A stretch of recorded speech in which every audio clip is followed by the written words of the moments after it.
Module D, Non-Parametric Multiple Testing Procedures, Part 2. We are now ready to discuss a class of multiple testing procedures, which serves as a complement of the class that we discussed in Module C. As you remember, in Module C, we focused on multiplicity problems without a fixed, clinically meaningful hypothesis ordering or testing sequence, and as a result, we had to resort to procedures with a data-driven testing sequence.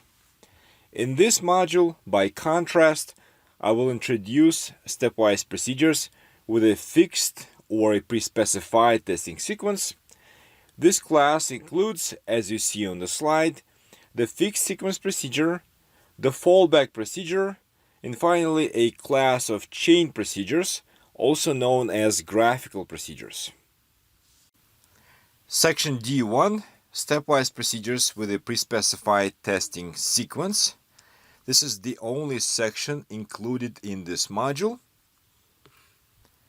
And before we get started, it will be very helpful to define the setting, the multiplicity problem that we're dealing with, and summarize the assumptions associated with this setting. First of all, in this class of multiplicity problems, we assume that there is no prior information on the joint distribution of the hypothesis test statistics. This is what defines distributional relationships and forces us to consider the general class of non-parametric procedures. Secondly, when it comes to logical relationships, suppose that the null hypotheses of no effect in our multiplicity problem are arranged in a certain meaningful way. For example, this pre-specified arrangement reflects clinical importance of the hypothesis. For example, the very first hypothesis in the sequence is the most important one, followed by less important hypothesis. Or there could be another scenario. The hypotheses are ordered in terms of the expected probability of success for the associated objectives. For example, the hypothesis could be arranged in terms of the true effect size. Of course, not the expected effect size. The first hypothesis is associated with the largest expected effect size and gives us the highest marginal power, and then the expected effect size is going to decrease as we progress through this predefined sequence. Fixed sequence procedure. This is the most basic example of a stepwise procedure with a predefined testing sequence. It is commonly used in clinical trial applications and almost matches the bond-forming procedure in terms of its popularity because it is based on a very straightforward set of decision rules. But, and there's a very important but here, even though it is popular, it is not necessarily an optimal procedure, and we will discuss in a lot more detail what this procedure entails. But let us first define the fixed sequence procedure. The fixed sequence procedure is based on a sequentially rejective method, which means that the procedure begins with the first hypothesis in the pre-specified sequence, for example H1, and the hypotheses on the slide are, as we have done before so many times, are represented by orange boxes.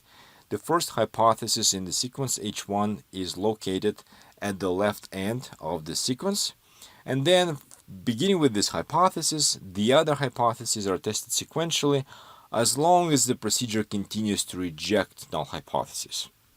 Specifically, as we see on the slide, each hypothesis is tested at the alpha level, and testing continues as long as significant results are observed. And as you can see, there's really no multiplicity adjustment at each step, which is great, but the price we have to pay for this is that we must stop testing after the very first non-significant outcome. For example, if the hypothesis H2 is not rejected, the remaining null hypotheses are automatically accepted, even though the associated p-values may be highly significant.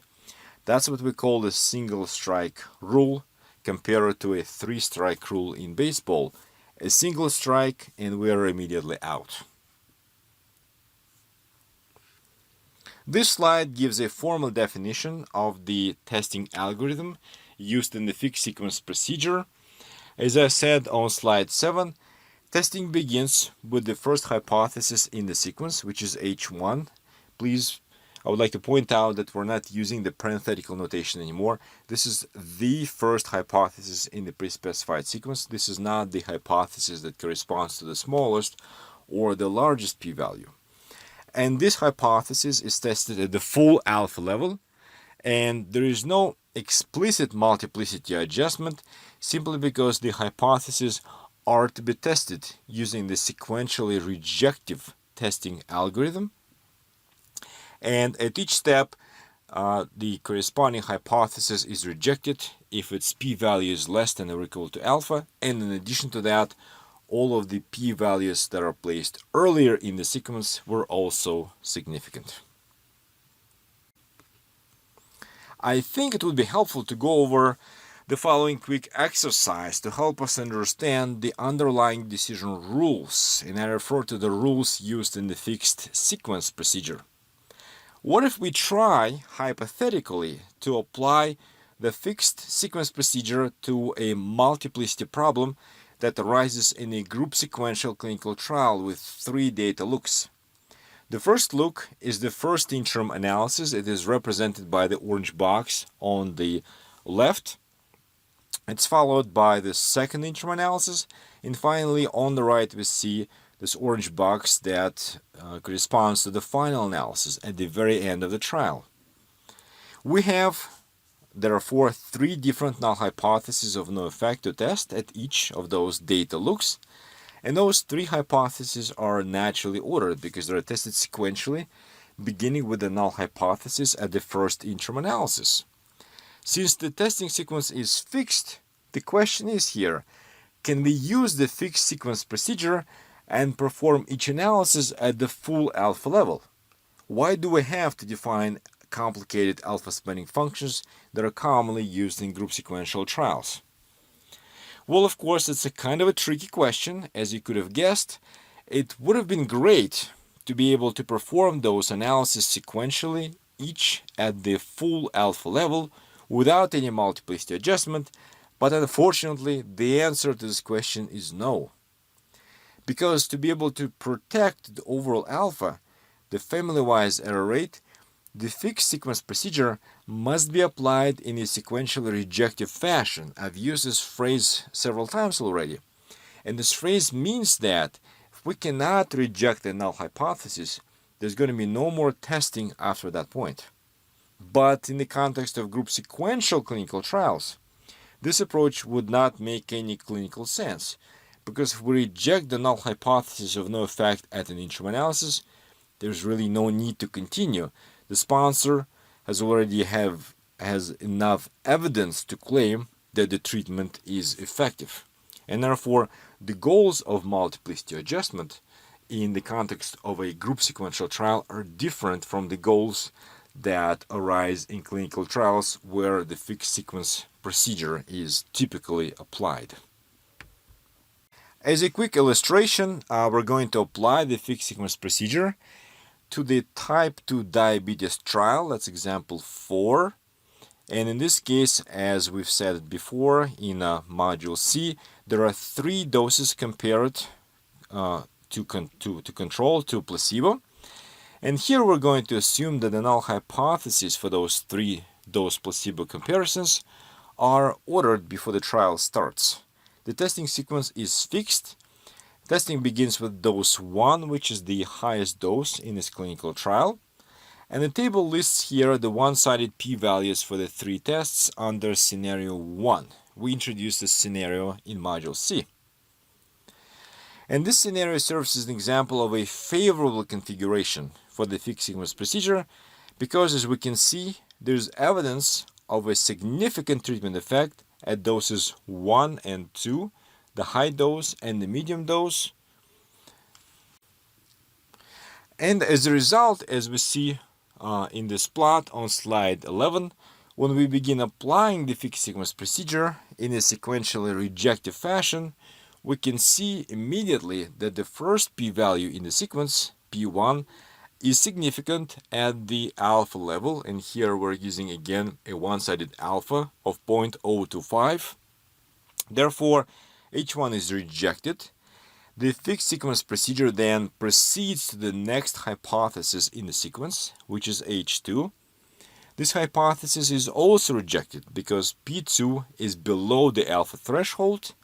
And then when we finally get to the last hypothesis, H3, and when it is tested, it cannot be rejected because we see that the orange dot that represents the p-value for that hypothesis, it is above the alpha threshold. This slide provides a summary of the key properties of the fixed sequence procedure. First of all, this procedure controls the family-wise error rate for any joint distribution of hypothesis test statistics, and that should come as no surprise because it's a non-parametric. That's a Bonferroni based procedure, and those procedures are known to provide alpha control for any configuration, any distribution of p-values or test statistics. And so theoretically, they could be used anytime and anywhere, not to suggest that this particular procedure should be used very often, and we'll talk about this a little bit later. But very briefly, to understand why the family-wise error rate is protected when we apply the fixed sequence procedure, let us recall that for each hypothesis, testing is conditional upon rejecting all the hypotheses that were placed earlier in the sequence. So what happens here is that every time we test a null hypothesis, we apply the full alpha level. We, so to speak, invest all of our alpha. And if the hypothesis is rejected, our return on the investment is the alpha. And therefore that alpha can then be reinvested again in the sense that we can transfer that alpha to the next hypothesis in the sequence. But on the other hand, if we fail to reject a certain hypothesis, we lose the investment. There is nothing to carry over to the next hypothesis, and this is why we must stop after a hypothesis is accepted. And regarding power, the fixed sequence procedure performs very well, as we saw in an example that I presented just a minute ago, and its power is maximized provided the monotonistic condition is met. And what do I mean by this monotonistic condition? It simply means that the null hypotheses are ordered from the largest effect size to the smallest effect size. But if a test in the middle of the sequence has a small effect size, it will be underpowered, and then power for the remaining tests is going to drop. There's going to be a good chance that the procedure will stop early before reaching the end of the sequence, and therefore it is very important to verify the monotonicity condition is met before the fixed sequence procedure is applied or is predefined for a given multiplicity problem. Here we see a simple example. We're going to label it scenario 3 for the type 2 diabetes trial. And this example is going to be used to illustrate the importance of this monotonicity condition. What if, in the type 2 diabetes trial, the effect size for the first dose, this is the high dose, dose 1, what if the effect size for that dose turns out to be smaller than anticipated? How is this going to impact the other dose placebo tests? Let us assume that there is no significant effect at dose 1.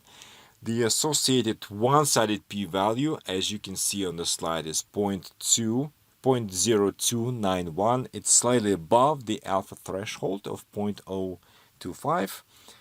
And let's see how this is going to affect the testing algorithm used in the fixed sequence procedure. In this case, as we can see on slide 14, the fixed sequence procedure cannot reject any null hypothesis, even though there is clearly evidence of a significant effect at doses 2 and 3, but this is before a multiplicity adjustment, of course. When the fixed sequence adjustment is applied, we realize immediately that the first p-value in the sequence is not significant, and therefore no more testing can be done after this point. Because of the single strike rule, the sponsor cannot evaluate the efficacy of this novel treatment at the other two doses without inflating the family-wise error rate, and this is why the monotonicity condition is critical for the fixed sequence procedure. And to help us quantify the impact of underpowered tests on the power of the overall procedure, the overall fixed sequence procedure, and also to help us understand how robust this procedure is, I'm going to present the results of a simple simulation study. We're going to consider a clinical trial with 3 ordered endpoints, and they will be tested. Those endpoint tests will be carried out using the fixed sequence procedure, beginning with endpoint 1 at a one-sided alpha of 0.025. In this simulation study, the endpoints are assumed to be continuous, and they follow a trivariate normal distribution with a compound symmetric correlation matrix, which means that we here assume a common correlation coefficient. The study is set up in such a way that marginal power for each univariate endpoint is exactly 80%, and which means that all individual endpoint tests are adequately powered when we assume that the true effect size for each endpoint is 0.4. We're going to consider 3 different cases, 3 different scenarios. In case 1, all endpoints are powered at 80%, and the other 2 cases are introduced to help us understand what happens if the effect size for the first endpoint is less than 0.04, which means that it's underpowered, or if it's greater than 0.4, which means it's overpowered. Specifically in case 2, the first endpoint is underpowered, the effect size is down to 0.3, and marginal power for this endpoint as a result drops to 55%. And in case 3, the first endpoint is overpowered, the true effect size is now 0.5, which brings marginal power for that endpoint test to 94%. Let us see now how this affects power for the other endpoint tests if we apply the fixed sequence procedure. The summary of simulation results is presented on slide 17. I know there's a lot of information in this table, and I'm going to walk you through it. In general, this table lists the probabilities of rejecting the 3 individual null hypotheses of no effect that are based on the individual endpoint tests. And this evaluation was done under the 3 cases, the 3 scenarios that we defined on slide 16. We're going to begin with case 1. In this case, the first endpoint is adequately powered, but then power decreases fairly quickly as we go down the sequence.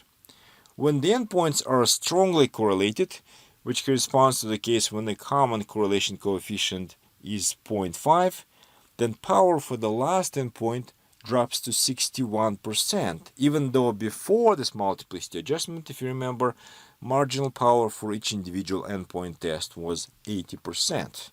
So in the case of independent endpoints, the results are clearly worse. When we assume that the common correlation coefficient is 0, then power after the multiplicity adjustment for the last endpoint is 51%. We went down from 80%, the original marginal power before the multiplicity adjustment was reduced by almost 30 percentage points, down to 51%. Now, considering case 2, this is an example of a configuration of effect sizes where the monotonicity condition is violated. And why is that? This is because the first test is underpowered, which leads to a domino effect, so to speak. The probabilities of rejection for the second and third hypothesis decrease at an exponential rate. And you can see here that as a result of this lack of failure to meet the monotonicity condition, marginal power for the second and third endpoints are below 50%, even though the endpoints were originally powered at 80%. It's of course a dramatic loss of power, and that is true for both correlation scenarios, when the common correlation coefficient is 0 or the common correlation coefficient is 0.5. And finally, with case 3, we see here that when the monotonicity condition is met, because the first endpoint is overpowered, the fixed sequence procedure performs actually quite well. There's only a bit of power loss for the second endpoint. It drops from 80% to 75% or to 77%, depending on the common correlation coefficient. And even in this favorable configuration, the probability of rejecting the third hypothesis is down by almost 20% in the case of independent endpoints. It goes down from 80% down to 60%. The conclusion at the end of the day is that the fixed sequence procedure is not robust. It is in fact quite sensitive to the effect sizes of the tests placed at the beginning of the predefined sequence, and therefore it makes sense, whenever this information is available, it makes sense to apply this multiple testing procedure only if there is strong prior information, strong historical data indicating that the magnitude of the treatment effect is expected to change monotonically across the testing sequence. And when this monotonicity assumption is not met, the fixed sequence testing approach, as we see on the slide, is likely to become quite unreliable. The key properties of the fixed sequence testing approach that we have discussed in this section are recognized in both FDA and EMA guidelines on multiplicity in clinical trials. For example, when we look at the EMA guidance, specifically at section 5.1, it considers the following setting: 2 or more endpoints ranked according to clinical relevance.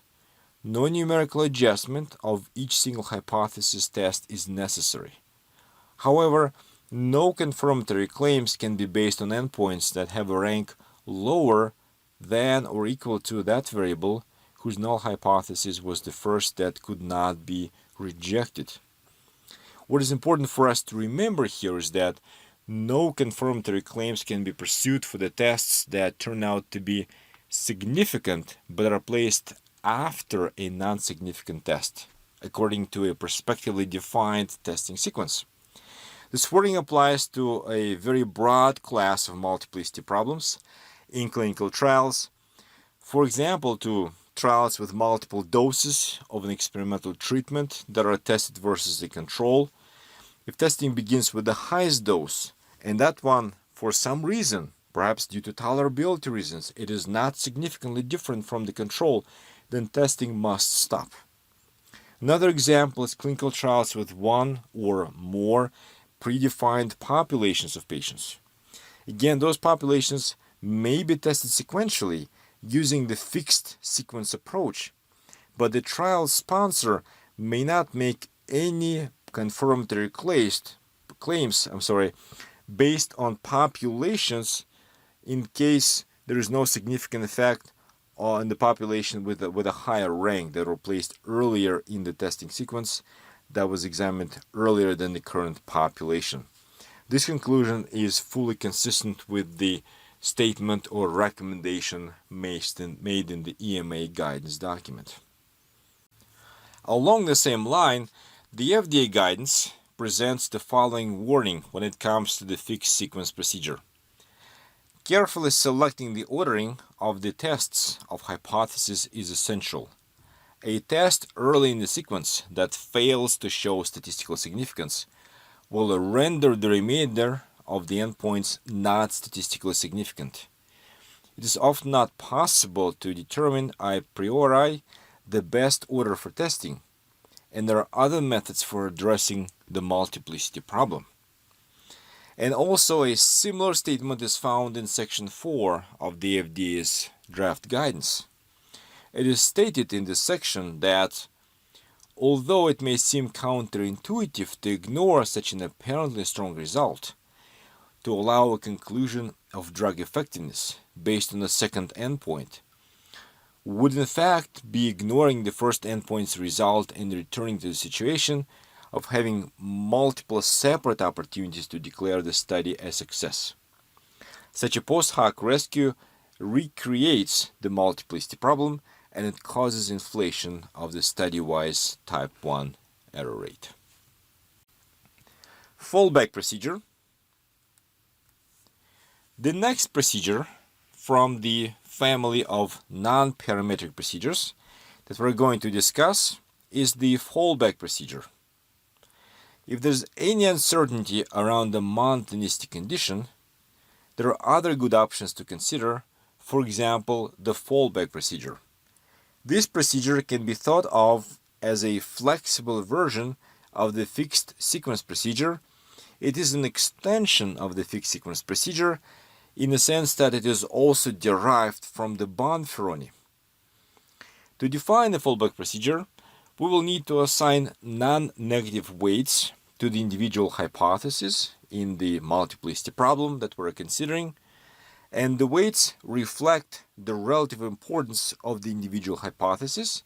They are denoted by W1 through Wm. Each weight is non-negative, and the weights add up to 1. And of course, if the hypotheses are considered to be equally important, then the weights would be equal, and each weight would be equal to 1 over m. The most important feature of the fallback procedure is that this procedure can continue testing even if there's a non-significant outcome for a certain test in the predefined testing sequence. And this procedure accomplishes this by utilizing the so-called fallback strategy. And that's why it's called the fallback procedure, of course. To be more concrete, I'm going to fix a certain null hypothesis, let's say the hypothesis HI, which is represented by the orange box on the left of this diagram. And this hypothesis will be tested at a certain predefined significance level denoted by alpha I. If the fallback procedure rejects this null hypothesis, which happens if the p-value is less than or equal to alpha I, then this significance level by alpha I equal to alpha I is going to be carried forward to the next hypothesis in the sequence as shown right now in this diagram. This is similar to what we call the investment principle when I introduced the fixed sequence procedure. If a hypothesis is rejected, then its significance level can be applied to the next hypothesis, and in this particular case, the significance level for the next hypothesis, which is hi plus 1, is the significance level which would have been used by the basic Bonferroni procedure. It's alpha times wi plus the significance level that was transferred from hi after that hypothesis was rejected. But what is more interesting when we talk about the fallback procedure is the second option. If the hypothesis hi is not rejected, which is shown by this big blue arrow, the next hypothesis in the sequence can still be tested. It's just it will be tested at a lower level. This is the fallback strategy. Instead of using alpha I plus the Bonferroni level for the next hypothesis in the sequence, the fallback procedure is going to rely on the Bonferroni level, which is equal to alpha times I plus 1. This slide defines the decision rules used in the fallback procedure. In the general case of M null hypothesis, we have defined similar testing algorithms for all of the procedures that we discussed in module C, and then earlier in module D we used a similar format to define the decision rules used in the fixed sequence procedure. And here I would like to make 3 important points. The first one is that testing begins with the first hypothesis in the predefined sequence, which is denoted by H1, And the significance level used in this test is alpha times W1, which is the level that would be used by a weighted version of the bond forming procedure. Next, when we look at steps 2 through M, we see that a rejection of a certain hypothesis triggers the transfer of the significance level used in that hypothesis test to the next test in the sequence. The fallback procedure continues to reject, and if that happens, the significance levels are going to accumulate quite quickly. For example, if the first m-1 hypotheses are rejected, then the significance level for the very last hypothesis in the sequence is going to be the full alpha. And the last point here is that, as we saw in the diagram on slide 22, if a hypothesis is not rejected, then the significance level for the next hypothesis immediately drops to alpha times Wi, which is again the level that would have been used by a weighted version of the bond forming procedure. That is the fallback option if the current test happens to be non-significant. The fixed sequence procedure, and that's a fundamental difference between the fixed sequence testing approach and the fallback testing approach, is that the fixed sequence testing procedure does not have such a useful fallback option. Now I'm going to walk you through the individual steps of the fallback testing algorithm using example 4, the type 2 diabetes trial example. Now we're going to use a new set of p-values. This set of p-values will be labeled scenario 3. We again have 3 different dose placebo comparisons and the associated p-values, the one-sided p-values. But in addition to that, before we begin, we need to assign weights to the individual tests. In this particular case, as you see on the slide, the first test receives a 50% weight, and the remaining 50% is divided between the second and third tests. And the greater weight is assigned to dose 1, which is the high dose in this clinical trial example, because it is expected to be more effective than the other 2 doses, based on the historical data or data from previously conducted trials.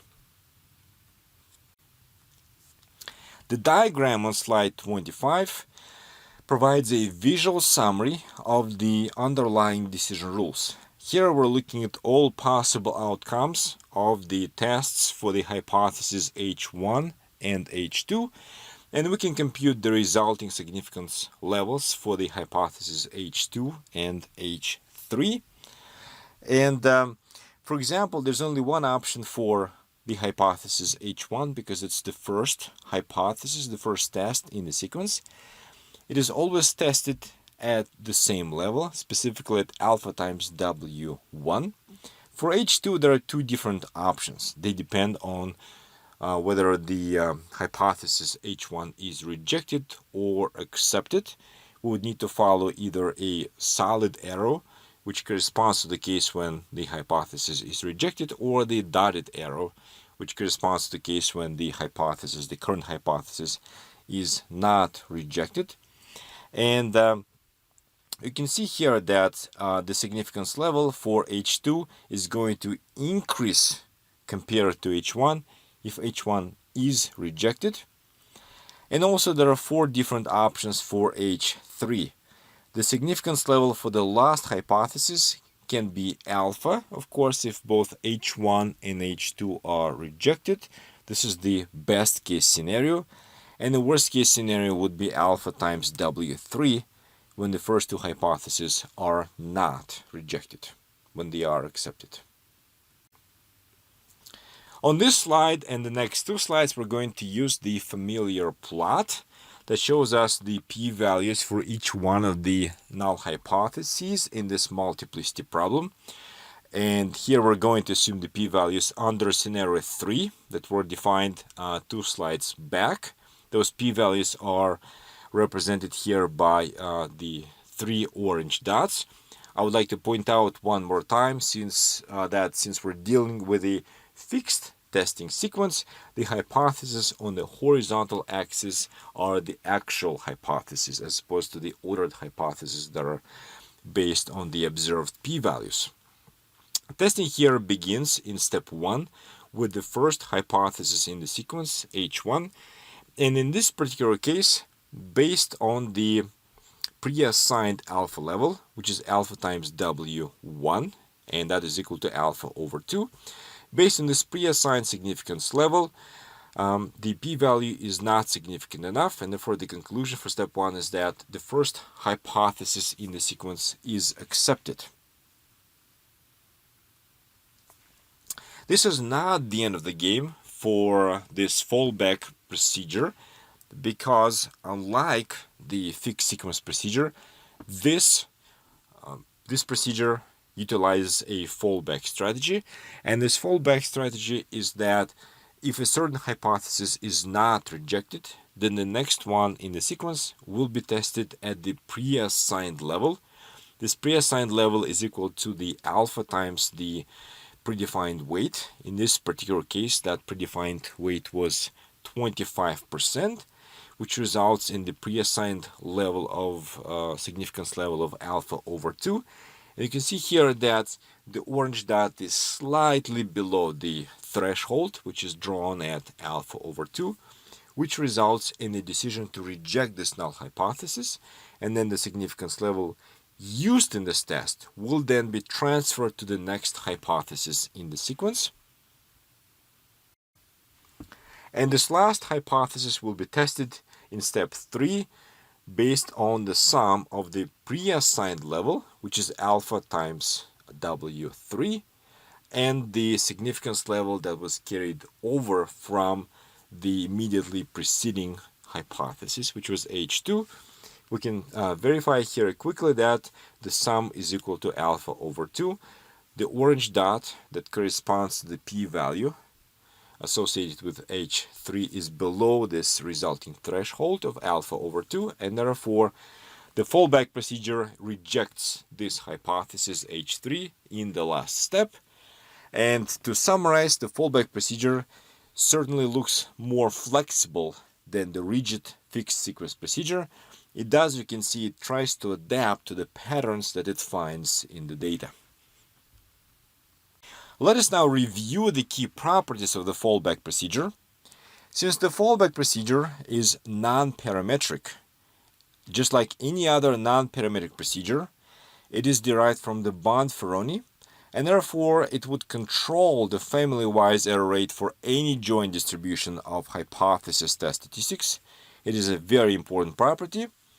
And the fallback procedure is uniformly more powerful than a weighted version of the Bond-Ferroni procedure, which uses exactly the same weights as the weights that were allocated to the individual hypothesis at the beginning of the testing exercise. But when we compare the fallback to other stepwise multiple testing procedures, for example, procedures with the data-driven testing sequence, there is really no simple relationship between the fallback and those procedures. In some cases, the fallback procedure may be more powerful, for example, or maybe less powerful. For example, it is less powerful than the weighted Holm with the same set of weights, but at the same time, it may be more powerful or less powerful than the weighted Hommel with the same set of weights. As I emphasized a few slides back, the fallback procedure is an extension of the fixed sequence procedure, and in fact we can think of the fallback as a class of multiple testing procedures that are indexed by the vectors of the hypothesis weights. And the fixed sequence procedure is one special case, is one procedure within this class. As you can see on the slide, it corresponds to the case when all of the weight is assigned to the very first hypothesis in the sequence, W1 is equal to 1, and the remaining weights are all set to 0. And it is immediately obvious from this description of the fixed sequence procedure that it represents a very extreme case, that when we put all of our eggs, so to speak, in the very first basket. And as a result, it may be a risky strategy when the monotonicity assumption is violated. When monotonicity cannot be assumed, cannot be justified, the fallback procedure is an attractive, viable alternative to the basic fixed sequence approach. Now, to help us appreciate the advantage of using the more flexible fallback procedure, I'm going to go back to the simulation study that we used to examine the robustness and general operating characteristics of the fixed sequence procedure. And to refresh your memory, I used a clinical study with 3 different endpoints. We assumed that the endpoints followed a trivariate normal distribution and they were equally correlated, so they were indexed using a common correlation coefficient. We're going to assume that the endpoints will be tested sequentially using the fixed sequence procedure and then using the fallback procedure. And when the fallback procedure is applied, then the weights will be assigned as shown on the slide. Half of the total weight is going to be assigned to the first hypothesis, and then 25% and 25% will be assigned to the hypothesis H2 and H3.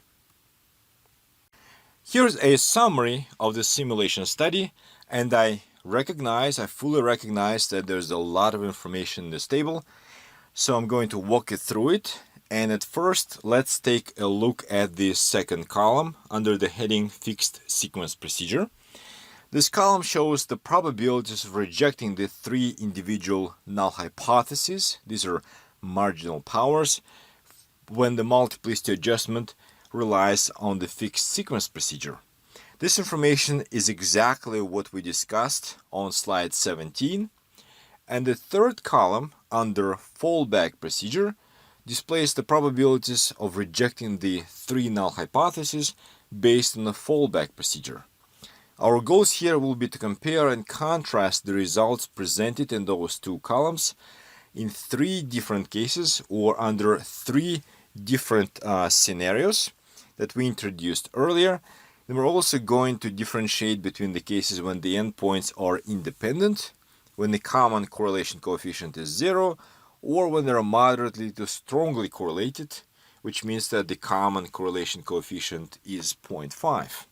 Case 1, just to remind you, case 1 was defined as the case when all 3 endpoint tests were adequately powered. They were all powered at 80% before a multiplicity adjustment. So now when we apply the fixed sequence procedure, power of the first test is not going to be affected. It will always be 80%, but of course power of the other 2 endpoints is going to drop, and it drops to about 60% or even 50%. When we look by contrast at the performance of the fallback procedure, in the same case, power of the first test is going to be lower than 80%, it's only 70%, but this should not really surprise us. Remember that the fallback procedure spends only half of the available alpha on the first endpoint. The remaining fraction of the alpha is going to be spent on the other 2 endpoints, and this helps improve their power, and it's a very nice improvement. When we compare the second and the third columns under case 1, we see that after the fallback adjustment, the second and third endpoints are powered at more than 70%.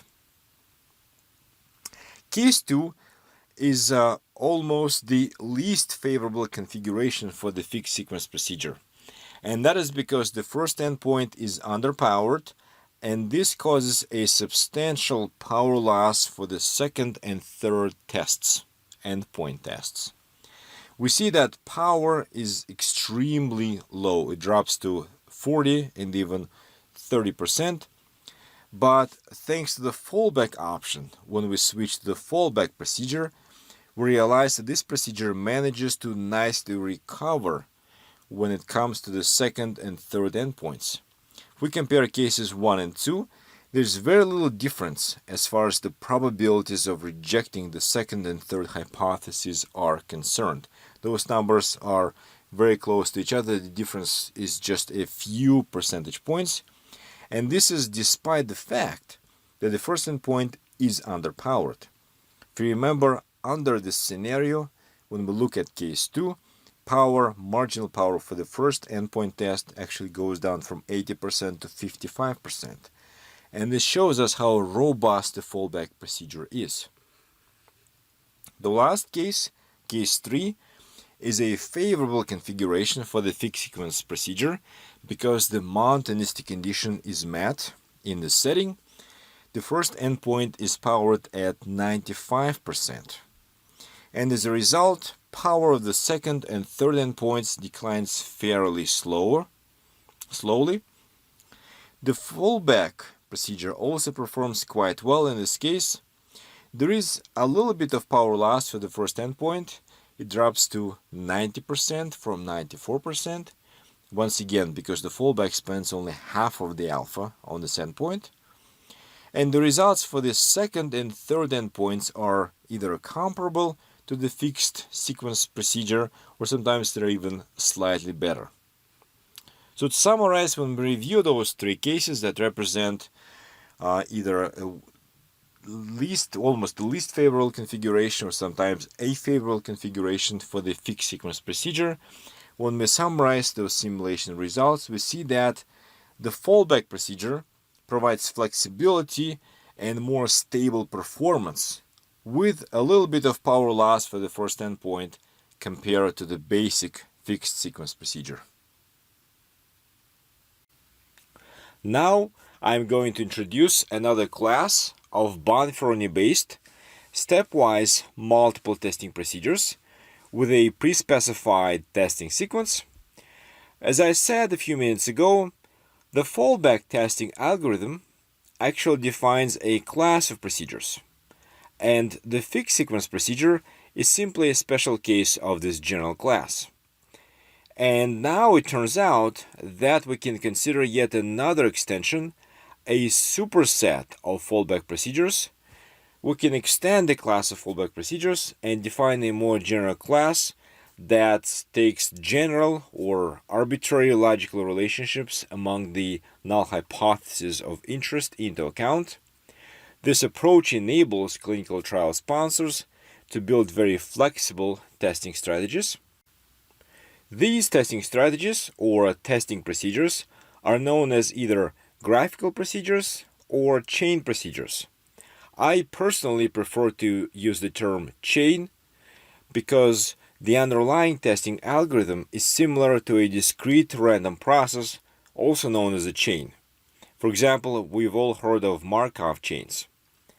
From a chain procedures perspective, a multiplicity problem with several hypotheses in a clinical trial is similar to a set of different states for a Markov chain, and therefore chain procedures define rules for transferring alpha from one hypothesis to another hypothesis, and the testing process looks very much like a Markov chain. I will give an example of a chain procedure in a minute, but first let me make a quick comment. Chain procedures, or once again graphical procedures, can be implemented using 2 equivalent testing algorithms. First, cyclical algorithms can be applied, and these algorithms rely on a data-driven testing sequence. But here in this module, I will focus on serial algorithms that assume a predefined hypothesis ordering, and that is simply because in this module we talk about multiplicity problems with a pre-specified testing sequence.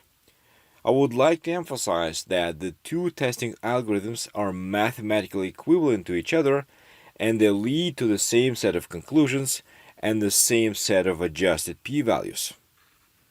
And also, another quick comment is that in what follows, I will provide a rather high-level description of the class of chain or graphical procedures with emphasis placed on its key features.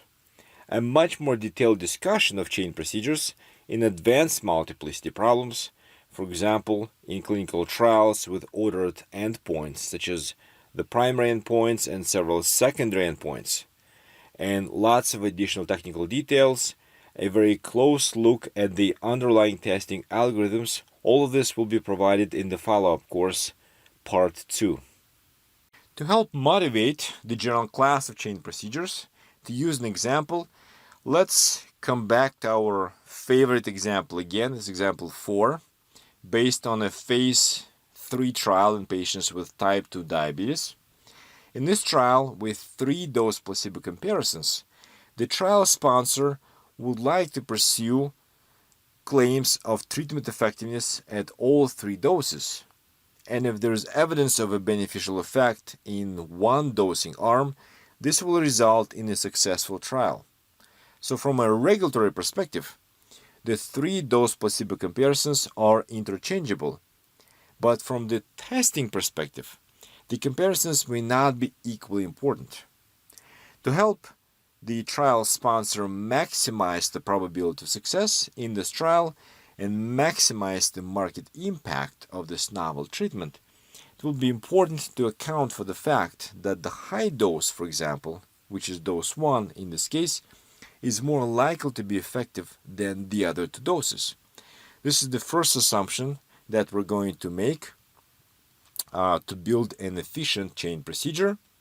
And then secondly, after a significant treatment effect is established at dose 1, which is once again the high dose, then the other 2 doses, doses 2 and 3, will be tested.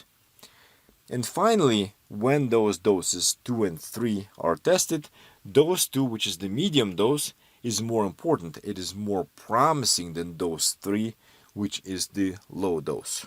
All of this information will be taken into account to build a testing algorithm which will be utilized in an efficient chain procedure.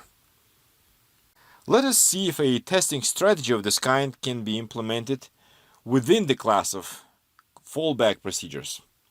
This diagram shows 3 boxes, and they correspond to the 3 null hypotheses of no effect in this clinical trial example. The arrow tells us that the fallback procedure begins with the hypothesis H1, which is the null hypothesis corresponding to the high dose. And after H1 is rejected or not rejected, it will always proceed to H2, which is based on the comparison between the medium dose and placebo. And then after that, it's going to proceed to H3, the hypothesis that relies on the low dose.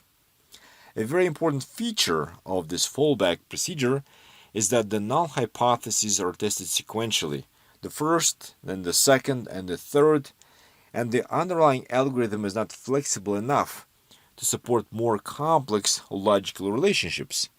So the logical relationships among the 3 null hypotheses in this clinical trial that we discussed, that we defined on slide 35, cannot be taken into account. For example, we cannot build 2 branches or arrows that would go from the high dose to the medium dose and the low dose. And this is where the more general chain testing approach enters the picture. And what exactly does it bring? It brings flexibility. Most importantly, it brings flexibility. The chain testing approach supports multiple branches.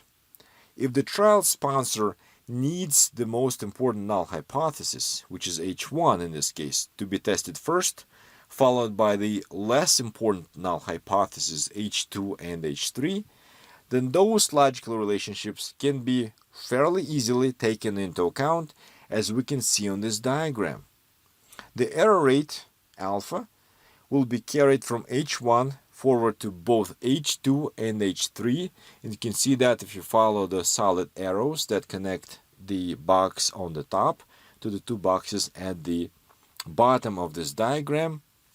And secondly, when we focus on H2 and H3, we said a minute ago that H2 is more important from the sponsor's perspective. It should be tested first, followed by H3. And therefore, the important message here is that the chain testing approach enables clinical trial sponsors to build flexible multiple testing procedures that are customized, that are tailored to the objectives of each individual clinical trial. What we saw on slide 37 was a general outline of the chain testing strategy, and on the next several slides I will give a more formal definition of the underlying testing algorithm. The two key components of any chain procedure are the rules known as the alpha allocation and alpha propagation rules. First, when we look at an alpha allocation rule, this is the rule that defines the initial distribution of the error rate, which is alpha, for example, a one-sided alpha of 0.025, across the hypothesis in a given multiplicity problem. This rule governs the process of splitting the overall alpha over the hypothesis to be tested. And the second rule, which is the alpha propagation rule, defines the process of transferring or propagating the error rate from a rejected hypothesis to other non-rejected hypotheses. These are, of course, somewhat formal definitions, and these rules will be illustrated on the next several slides. But I would like to point out that thanks to these rules, a chain procedure can adapt to a very broad class of multiplicity problems and can support very flexible decision rules. When we apply the alpha allocation rule, we simply assign the initial alpha levels to the three null hypotheses in our multiplicity problem. As you can see on this diagram, those hypotheses are represented by the three orange boxes, and within each box we see the hypothesis label and also the initial alpha level or significance level at which it will be tested by the chain procedure. Specifically, the significance level assigned to H1 is equal to alpha times W1. For H2, it's alpha times W2. And finally, for H3, it's alpha times W3. This aspect of any chain procedure is exactly the same as the process of allocating initial significance levels for a fallback procedure, and it's exactly the same type of allocation scheme which would have been used in a weighted bond-throwing procedure. The second step, and that's a very important component of any efficient chain procedure, the second step here is to specify the alpha propagation rules. Those rules are specified by the weights that are assigned to the connections, to the arrows. For example, in this case, it's alpha 1 times G12, alpha 1 times G13, and then finally at the bottom, alpha 2 times G23. What exactly are those numbers? These are the fractions of the alpha that would be carried forward after the rejection of the corresponding hypothesis. For example, if there's a significant treatment effect at the high dose, which is dose 1, and the hypothesis H1 is rejected, the orange box, I'm referring to the orange box at the top of this diagram, then a certain fraction of that significance level, alpha 1, specifically alpha 1 times G12, will be carried forward to the hypothesis H2, and then the rest of it, which is alpha 1 times G13, will be carried forward to the hypothesis H3. With this basic background information in place, let us now formally define the parameters of the chain procedure from slide 39. First of all, the hypothesis weights W1, W2, and W3. These are the values that reflect the relative importance, initial relative importance of the three hypotheses. These are non-negative values that add up to 1. Secondly, we have the transition parameters that are denoted by G12, G13, and then G23. These transition parameters are really the secret ingredient of efficient chain procedures, as I emphasized on slide 39. By using these parameters, we can custom build a chain procedure which is fully aligned with the predefined logical relationships. Each transition parameter defines the proportion of alpha carried forward from one rejected hypothesis to another hypothesis. In this particular trial, as you see at the bottom of the slide, G12 is the fraction of alpha 1 carried forward from H1 to H2, provided H1 is rejected. And similarly, when we look at G13 and G23, these are the fractions of the corresponding significance levels that are carried from H1 to H3 and from H to H3, provided in this case that H1 or H2 are rejected, respectively. The conditions that we impose on those transition parameters is that, of course, they're all non-negative. And in addition, G12 plus G13 is going to be 1, because all alpha is going to be transferred from H1 to H2 and H3 if H1 is rejected. This diagram is somewhat similar to the diagram that we built for the fallback procedure in the same clinical trial example, and it summarizes the decision rules used by the chain procedure. This diagram defines the significance levels for each hypothesis in the sequence as a function of the test outcomes earlier in the sequence. I think it's a nice visual way to summarize those complex decision rules. For example, we can see here immediately that if we look at the solid arrow, it represents the case when H1 is rejected, and thus the significance level for H2 would be given by this formula. It's a rather complicated formula, but simply reflects the predefined alpha propagation rule. This significance level is the sum of the initial alpha level, which is alpha times W2, plus the contribution from H1 after H1 is rejected. This term was transferred from H1, and the same applies to the other cases in this diagram. We are now ready for a numerical example. This table shows us a set of treatment effect p-values in the type 2 diabetes trial. It's yet another set of one-sided p-values that we have not explored before. We will label it scenario 4. These are the, in addition to the one-sided p-values, we're also going to specify the initial weights assigned to those 3 dose placebo tests. For simplicity, it doesn't have to be done this way, but just simply for simplicity, for the sake of illustration, we're going to assume that the 3 dose placebo tests are assumed to be equally weighted, and therefore they're equally important. And then at the bottom we see the transition parameters for this chain procedure. We're going to assume that G12 is equal to 1/2, G13 is equal to 1/2, and finally G23 is equal to 1.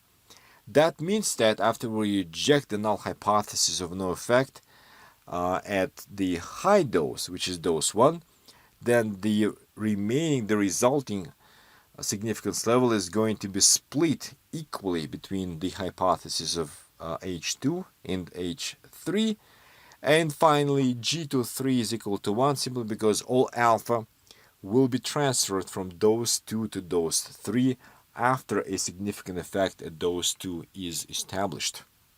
We're going to now take a look at a familiar set of plots that show us the relationship among the one-sided p-values across the 3 hypotheses of interest, and we're going to apply a 3-step testing algorithm for the chain procedure that was defined on slide 42. We're going to begin with step 1, and in step 1, the hypothesis H1 is going to be tested at the predefined alpha level. In this case, this alpha level is alpha times W1, which is equal to alpha over 3. And we can see from this plot that the orange dot that corresponds to the p-value for H1 is below the threshold that was drawn at alpha over 3. That means that this hypothesis is rejected. There's evidence of a beneficial treatment effect at dose 1. And in addition to this rejection decision, we're going to also define the fractions of the alpha that will be transferred to the hypothesis H2 and H3 Those fractions are derived based on the predefined transition parameters, and the specific formulas are shown on the slide. Half of the alpha will be carried over to H2, and the other half will be carried over to H3. As a result, when we now take a look at step 2, in step 2 the hypothesis H2 will be tested, and in this case the corresponding significance level, which was updated after the rejection of H1, this updated significance level is alpha over 2. It is higher than the original predefined significance level for H2. However, despite this updated significance level, the p-value for H2 is simply very, very high. And as a result, the hypothesis H2 cannot be rejected. It is accepted, and therefore no additional alpha will be transferred from H2 to H3 according to the pre-specified alpha propagation rule. This means that in step 3, the hypothesis H3 will be tested again at the level alpha over 2. We can compute that level by following the formula presented at the bottom of the slide. The p-value for that hypothesis is significant at that level, and therefore we conclude now that the hypothesis H3 is in fact rejected by this chain procedure. Before we wrap up this section, I would like to present a set of decision rules for a general chain procedure in a general multiplicity problem with M null hypothesis. First, we need to define the hypothesis weights. Those initial hypothesis weights are denoted by W1 through Wm. Secondly, we're going to define a set of transition parameters. It is actually a matrix of transition parameters because those transition parameters are indexed by two indices, I and j. So the transition parameter Gij, as you see on the slide, represents the fraction of alpha I, which was a significance level used in testing the hypothesis Hi. So this is the fraction that will be carried over from Hi to Hj after Hi is rejected. The corresponding alpha propagation rule is defined at the bottom of the slide, and it states here, as you can see, that whenever the chain procedure rejects a null hypothesis, for example, when it rejects the hypothesis Hi, then the significance level used in that test is going to be distributed among the remaining null hypotheses, and this contribution to Hj is going to be proportional to the predefined transition parameter Gij. The resulting class of chain procedures is extremely flexible, and it can be used to construct multiple testing strategies that reflect complex relationships among objectives, clinical objectives in a clinical trial. This slide summarizes key properties of chain procedures, and I will begin with the statement at the bottom. Since the class of chain procedures serves as an extension of the class of fallback procedures, specifically chain procedures are derived also from the bond-forming procedure, the key properties are exactly the same as what we discussed in the context of fallback procedures. First, chain procedures control the family-wise error rate for any joint distribution of hypothesis test statistics. And secondly, chain procedures are uniformly more powerful than weighted versions of the bond-forming procedure, with the same set of hypothesis weights, and at the same time, chain procedures may be more powerful or sometimes may be less powerful than weighted Holm procedures. Again, those procedures must be constructed with the same set of weights. This last slide before the discussion of software implementation summarizes the key points for modules C and D. It includes all stepwise multiple testing procedures that we have discussed. That includes procedures with a data-driven and pre-specified testing sequences. And it's actually very similar on a similar slide that are presented at the very end of Module C. First of all, we can see here 4 procedures at the top that are arranged in the order of increasing power. The bond forming procedure is on the left-hand side. It is uniformly less powerful than the other 3 procedures.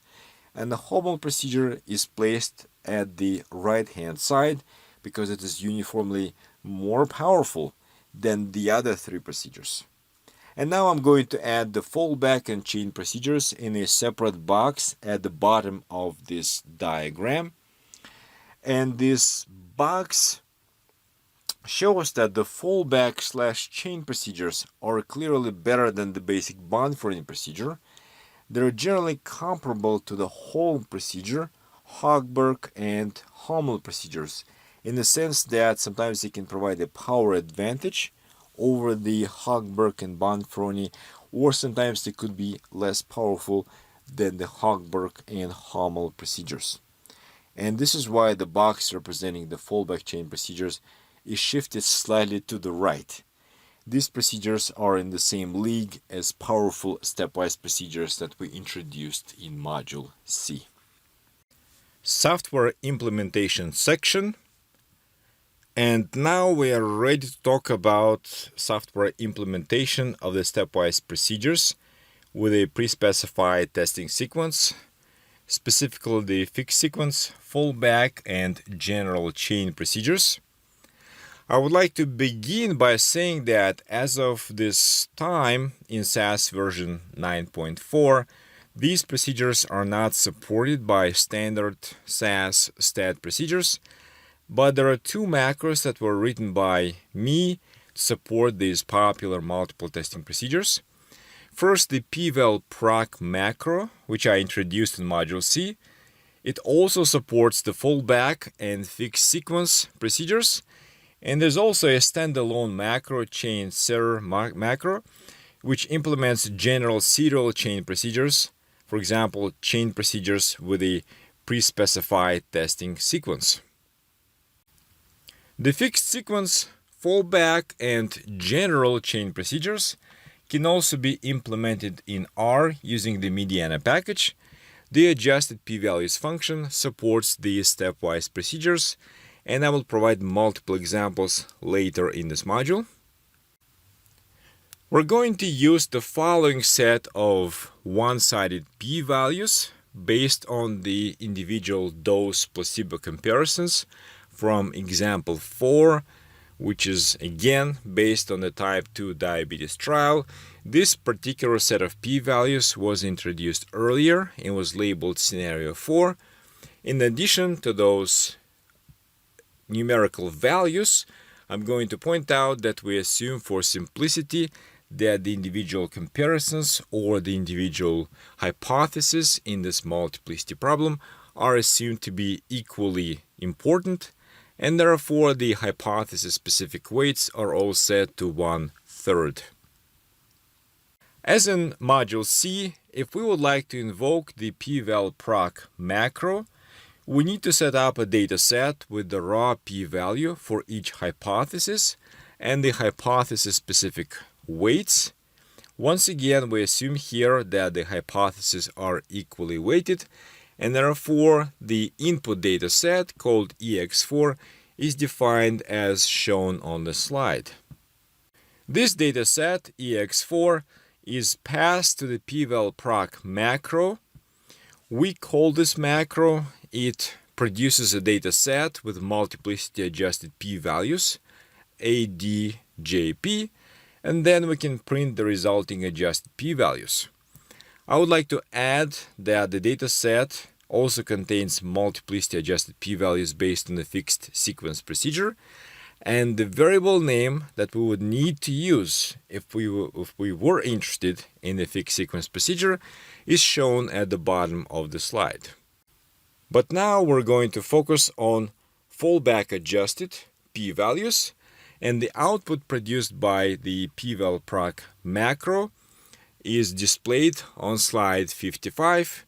We see as before a set of one-sided raw p-values and associated fallback adjusted p-values. If we apply a one-sided alpha of 0.025, It's easy to see that after the fallback-based multiplicity adjustment, only the first adjusted p-value is significant, and we can conclude that a statistically significant effect is present only at dose 1 in this type 2 diabetes trial. Now, to implement general chain procedures, we will need to formally define two key elements of any chain procedure. It is the vector of hypothesis weights, which is specified by the alpha allocation rule, and it's the matrix of transition parameters. The transition parameters, as you remember, are specified by the alpha propagation rule, and as we said earlier in this module, each transition parameter in this matrix defines the proportion of alpha, which will be carried forward from one hypothesis to another hypothesis after this first hypothesis is rejected. For example, in the type 2 diabetes trial, we assume that the hypotheses are equally weighted, and as a result, the elements of this first vector, denoted by W, are all equal to 1/3, and the matrix of transition parameters is defined as follows. Let's select, for the sake of example, the second element in the first row.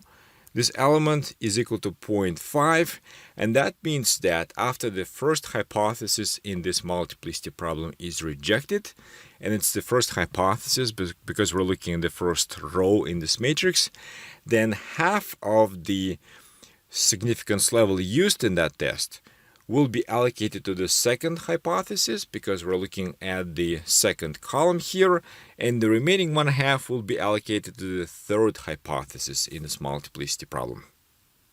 Now that we have defined the vector of hypothesis weights and the transition matrix, it is quite straightforward to create a data set. It's called EX4 chain that contains the raw p-values. It also contains the predefined hypothesis weights and the predefined transition parameters. You can see the code for setting up this data set on this slide. And the next step is to pass this data set to the chainsir macro.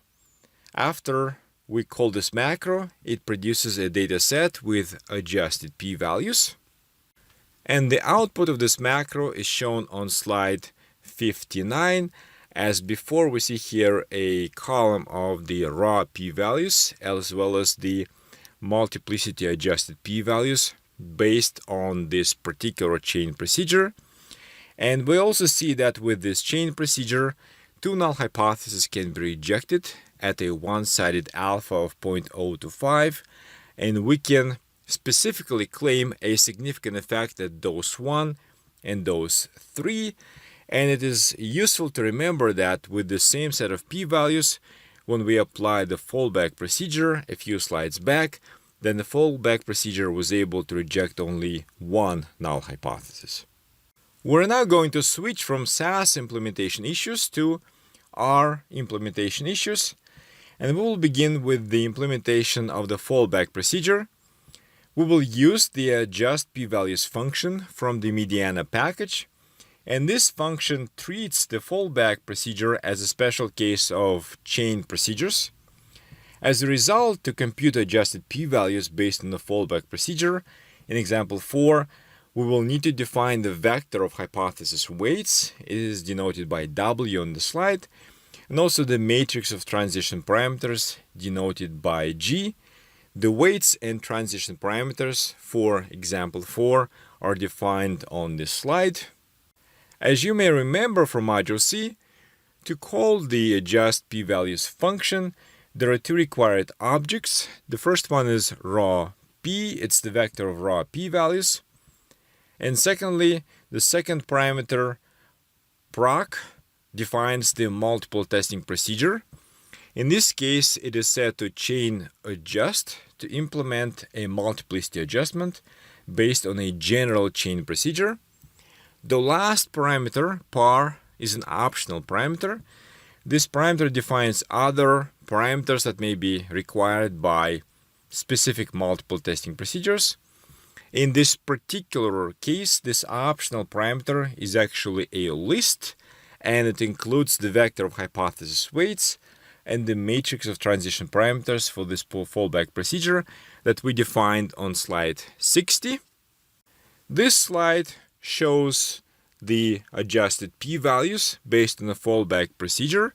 You can easily verify that this set of multiplicity adjusted p-values is identical to the adjusted p-values that we presented on slide 55.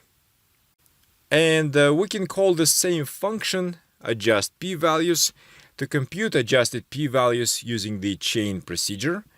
This chain procedure is derived using the vector of hypothesis weights and the matrix of transition parameters that we defined back on slide 56.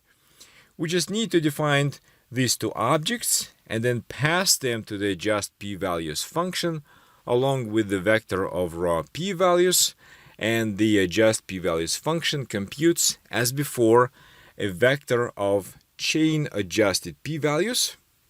These adjusted p-values are shown on slide 64, and they are identical to the p-values that I presented on slide 59.